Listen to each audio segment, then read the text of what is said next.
Test 3. You will hear a number of different recordings and you will have to answer questions on what you hear. There will be time for you to read the instructions and questions, and you will have a chance to check your work. All the recordings will be played once only. The test is in 4 sections. At the end of the test, you will be given 10 minutes to transfer your answers to an answer sheet. Now turn to Section 1. Section 1. You will hear a conversation between 2 students talking about driving lessons. First, you have some time to look at questions 1 to 5.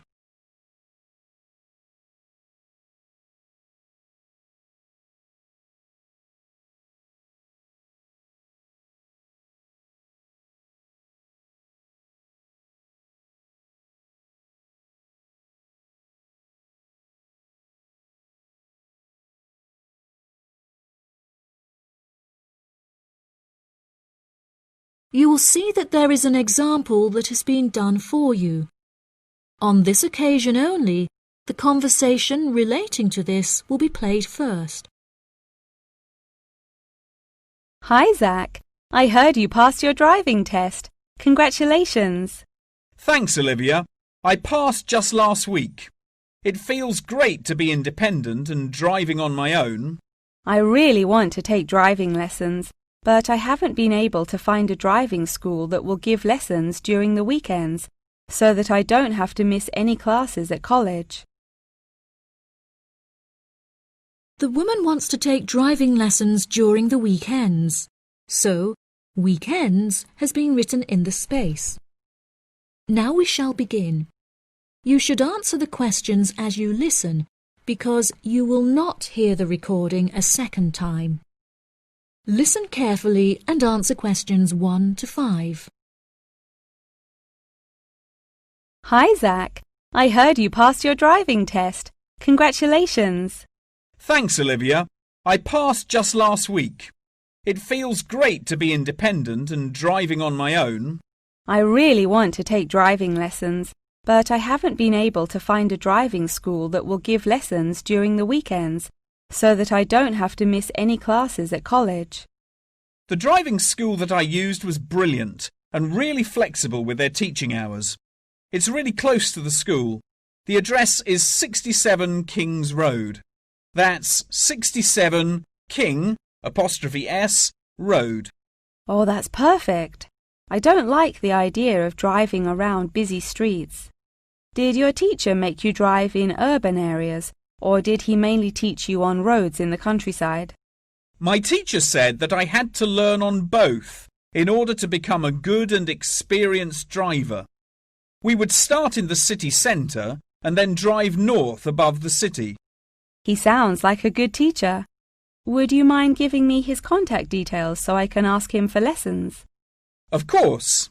My mother's friend Daniel Smith referred me to him. His name is Alan Sutcliffe. Could you spell the surname, please? Sutcliffe.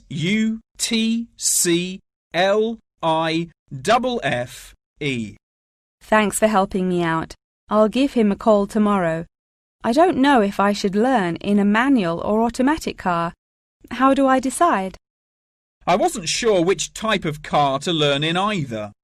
In the end, I chose to learn in a manual car because once you've learnt how to drive manually, you can drive automatic as well. Most cars on the road are automatic nowadays. OK, I think I'll learn with a manual car too then. Hopefully the teacher will be able to give me lessons in the evenings after school. It would be much better if you take the lessons during the day. It will be far easier for you to learn when there is enough daylight to clearly see everything going on around you. But you need to be an experienced driver to drive safely at night. How frustrating. I was hoping I wouldn't have to take lessons during the weekends. You're right, though. Safety comes first.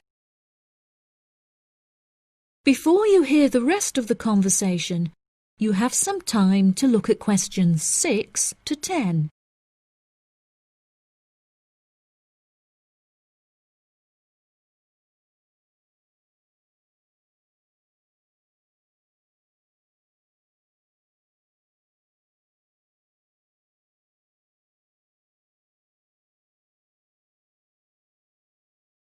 Now listen and answer questions 6 to 10.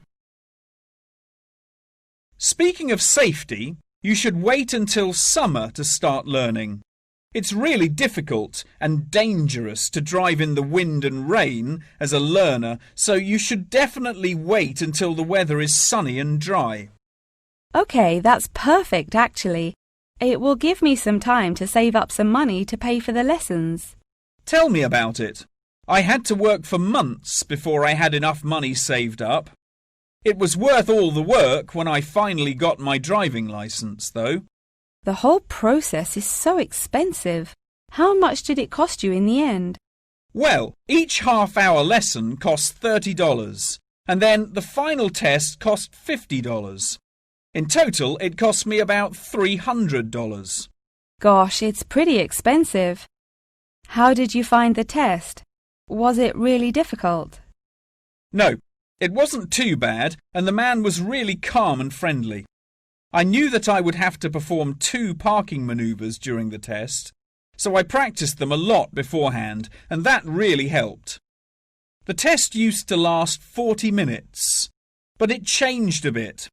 For the first 20 minutes of the test, he gave me directions, and I had to just drive around, and then the last 10 minutes was for demonstrating the manoeuvres. So the test is 30 minutes in total. OK, great, I'll remember that. Do you have any more advice? It's really good to practice driving a lot outside of driving lessons as well. Whenever my parents were running errands on the weekends, I would offer to drive them. My driving teacher also told me to buy a notebook to write down everything that I've learnt in it, like a diary. Haha, that sounds boring, but I'll do it if it helps. I found it really useful. Before my test, I read through everything I had written down, and it reminded me of a lot of things that I had forgotten about. It's really helpful for the theory test as well, because there's so much information to remember for it. That's great, Zach. Thanks for your help. No problem. See you at school. Bye. That is the end of section 1. You now have half a minute to check your answers.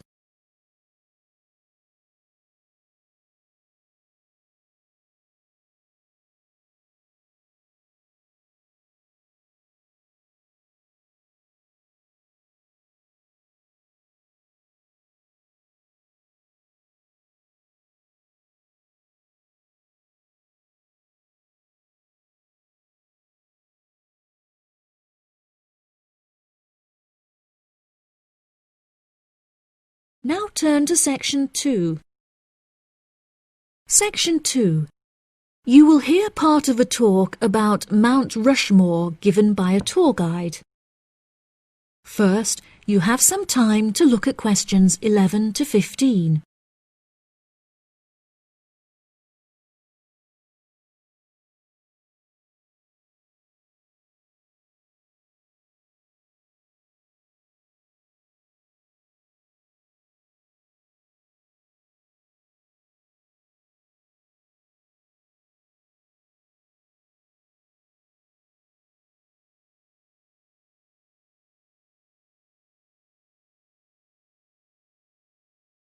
Now listen carefully and answer questions 11 to 15. Good morning, everybody, and welcome to Mount Rushmore. To start your visit, I'm just going to give you a brief account of the history of the memorial before letting you roam about on your own. I won't keep you long, okay? Mount Rushmore is South Dakota's top tourist attraction and features the heads of 4 United States presidents: George Washington, Thomas Jefferson, Theodore Roosevelt, and Abraham Lincoln. Each head is 18 meters tall, which is taller than the heights of 11 people combined. The sculptor initially wanted to depict the presidents from head to waist, but due to a lack of funding, the construction had to stop before this vision could be realized. In total, it cost the government $1 million to sculpt the heads at Mount Rushmore. Before the construction of the presidents' heads, the mountain was just bare rock and forest attracting only a few hikers a year. The new carving at Mount Rushmore has become an iconic symbol of presidential greatness and has appeared in works of fiction and other popular works. The sculpture has also worked perfectly as a way to develop tourism, which was its intended purpose, and now attracts over 2 million people a year. The original plan was to carve the president's faces into the granite pillars known as the Needles. However, the sculptor soon realised that these rocks were too eroded and delicate to support such a large sculpture.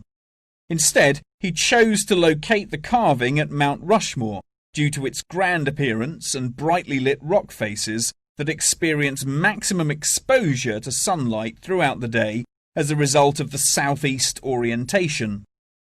Upon seeing Mount Rushmore, the sculptor declared, "America will march along that skyline." The name of Mount Rushmore also has an interesting history. The location was originally known as the Six Grandfathers. However, during an expedition in 1885, the mountain was renamed after Charles E. Rushmore, a prominent New York lawyer who joked that his annual treks to the mountain had earned him the right to have it named after him. 40 years after the mountain was renamed, Charles E. Rushmore donated $5,000 towards the sculpting of the president's heads, the largest single contribution. In 1927, the construction work started and 7 years later was complete with no fatalities. So that's the history for you. If you'd like any more information, please feel free to ask me questions, or you can soak up the information from our fantastic guidebook. Before you hear the rest of the talk, you have some time to look at questions 16 to 20.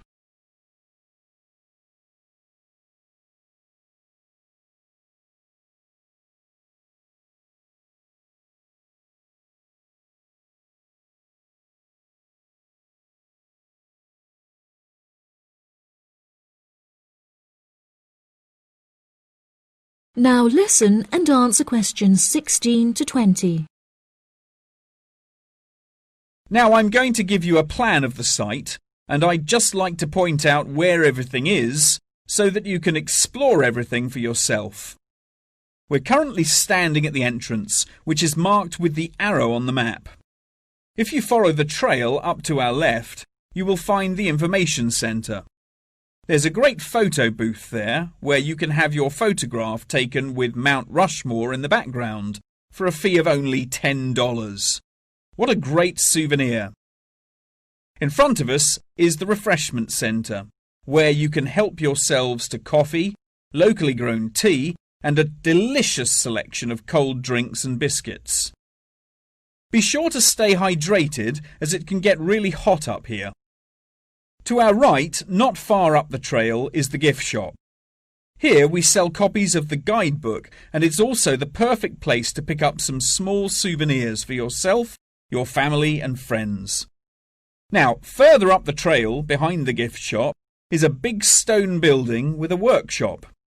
This is where all of our souvenirs are made by hand, which you can purchase in the gift shop, like I said before. Some are even carved from pieces of rock taken from Mount Rushmore itself. If you carry on walking up the trail past the workshop, you'll find our state-of-the-art visitor centre, where you can find maps of the walking trails here at Mount Rushmore. Now for the real treat. After you have walked past the visitor centre, you can follow the trail up to the left, which will take you to our wooden shelter. From here you will have the best view of Mount Rushmore that there is, an experience not be forgotten. Right, if anyone wants a guided tour, then I'm starting at the information centre. If you'd like to follow me, this way please. That is the end of section 2. You now have half a minute to check your answers.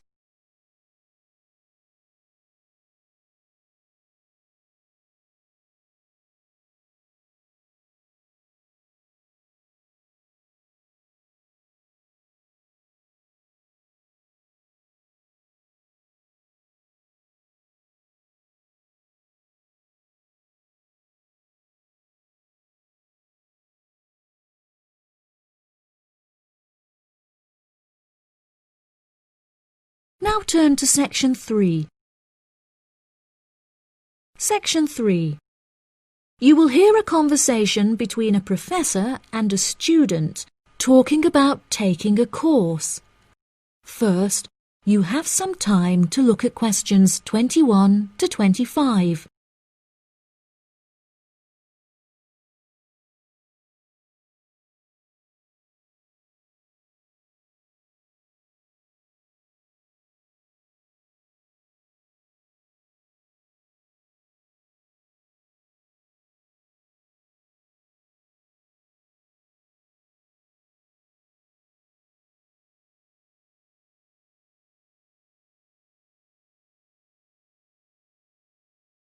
Now listen carefully and answer questions 21 to 25. Excuse me, Dr. Twain. May I speak with you for a minute? Of course, please come in. I'm Charlotte York. I'm considering taking your course in tourism. Right. Well, Charlotte, how can I help you? I have been considering studying tourism.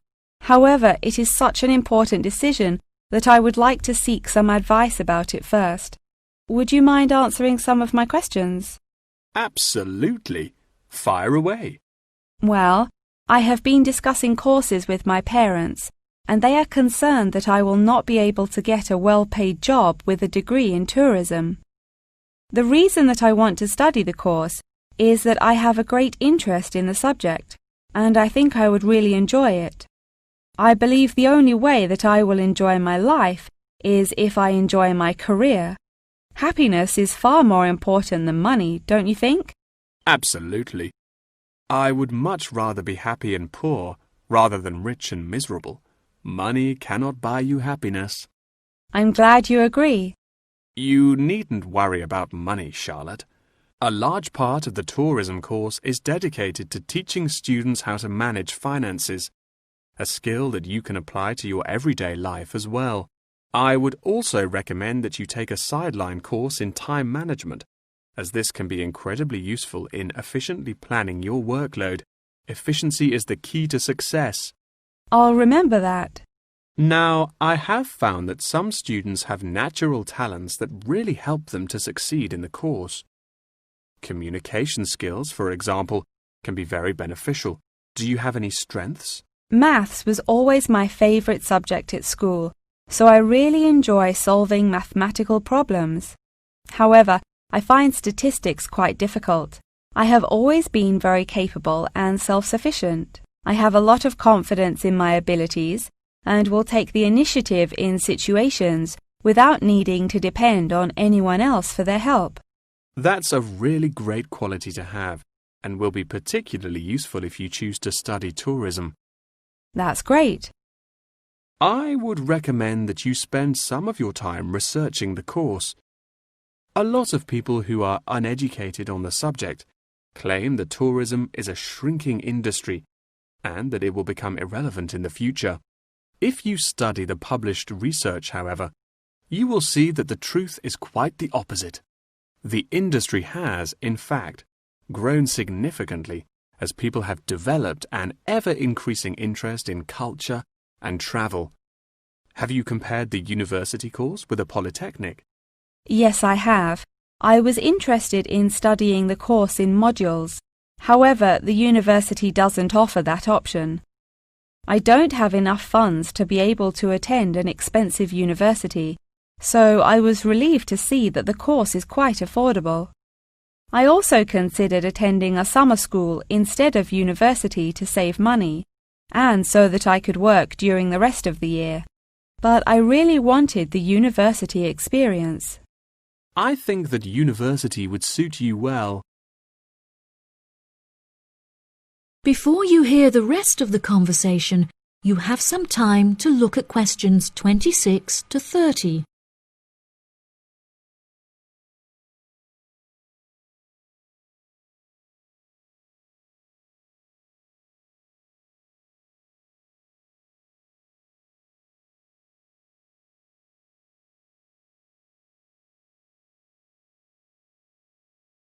Now listen and answer questions 26 to 30. Now, What about the courses? Are you interested in any of the other subjects on offer? I have looked at a few. I was interested in travel and business as it sounds similar to tourism. That is really worth learning. However, be aware that it is difficult and will demand a lot of your time. Okay, that's good to know. You might find that Japanese is an interesting course and it will teach you valuable skills in speaking the language. Personally, it's not bad and could be of some help, but not that much. Okay, Japanese.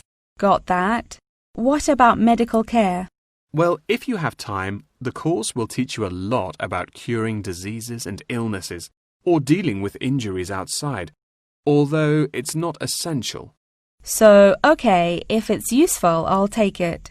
If you enjoy using technology and are worried about fulfilling the entry requirements, computing is very relaxed about the skills that applicants must possess. I'm terrible with computers, so I'm not sure that I would enjoy that course. How about public relations? Yes, I would recommend that course. It would be related to entering the tourism industry, as it will educate you on how to approach clients and develop associations with them. That's great. Thank you so much for your help.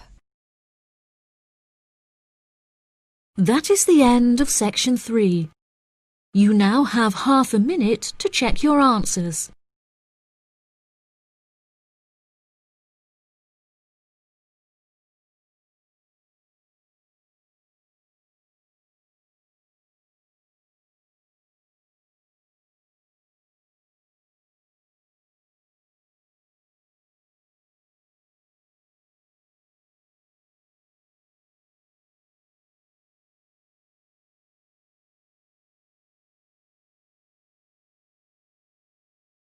Now turn to section 4. Section 4. You will hear a talk about the practice of company outsourcing. First, you have some time to look at questions 31 to 40.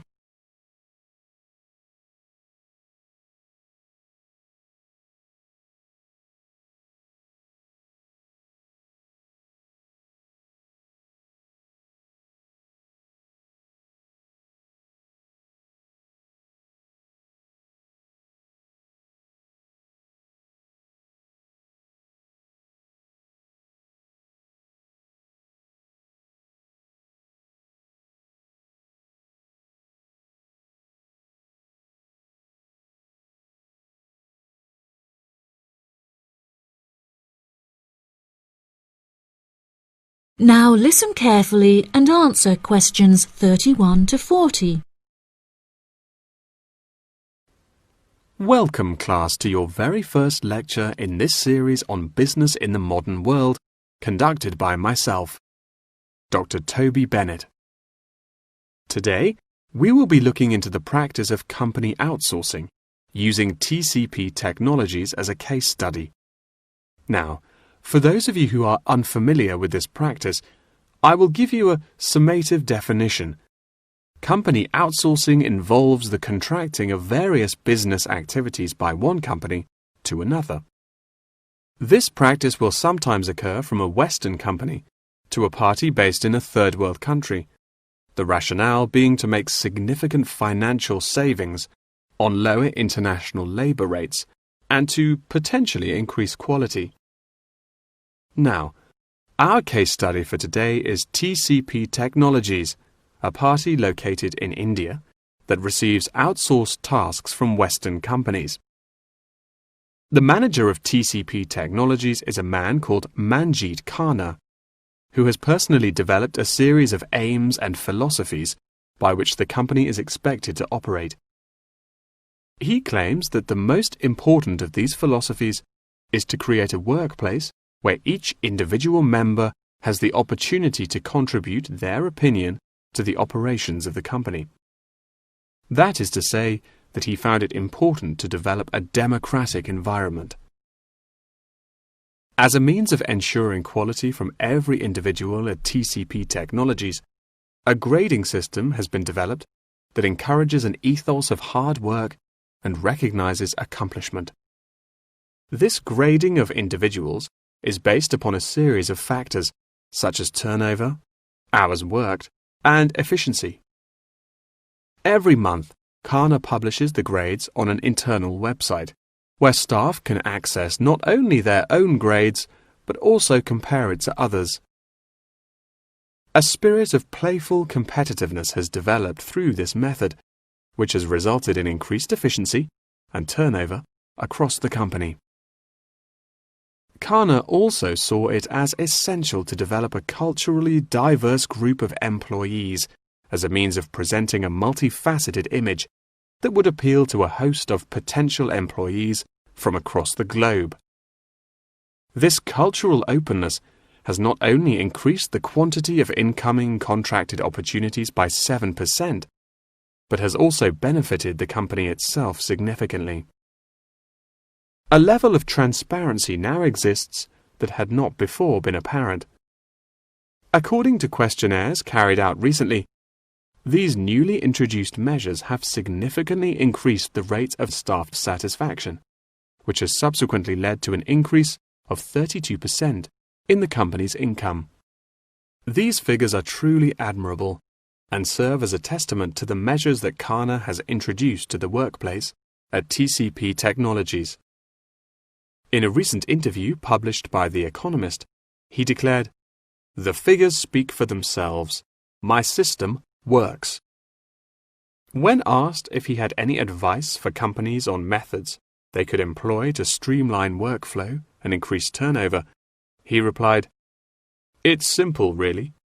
A company must see itself not as one entity comprised of nameless components, but instead as a living organism composed of cells, each one essential to the functioning of the whole.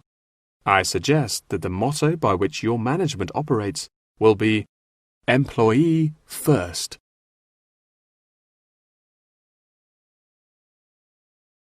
Many benefits have been reaped from the aforementioned changes in management style, such as a significant decrease in staff turnover. This improvement alone has solved many problems that had before stunted the growth of the company. A lot of these improvements came from the realization that the solution does not have to be produced internally, but can come from any other company. The grading system also immeasurably enhanced the dynamics of the company. The fact that this measuring system is solely produced for staff members and inaccessible by management means that it cannot be used as a judging criterion for promotion. It has proven itself a relaxed and informal means of stimulating workflow. When asked about specific features of his managing style, Kana mentioned that it is important for him to respond personally to any complaints filed by staff members. Having found the existing complaints process slow and ineffective, he introduced a new online system that created a direct line of communication between Kana and all employees of the company. The complaint form, dubbed by Kana as a ticket, eradicates the middleman, is easily accessible to all employees online, and has an interface that can be instinctively navigated. Any staff-related complaint, such as those relating to air conditioning and food quality, can be submitted directly to Kana via this online system. Entitlement to vacation is also a popular issue discussed through this forum. The main benefit of using this system is that staff must include their personal details on the ticket before they are able to submit it. In the past, anonymous complaints had been the root of much confusion and caused many wasted work hours, so the new system has put a ban on this form of complaint. That wraps up the lecture for today. Please remember that attendance is mandatory. That is the end of section 4. You now have half a minute to check your answers.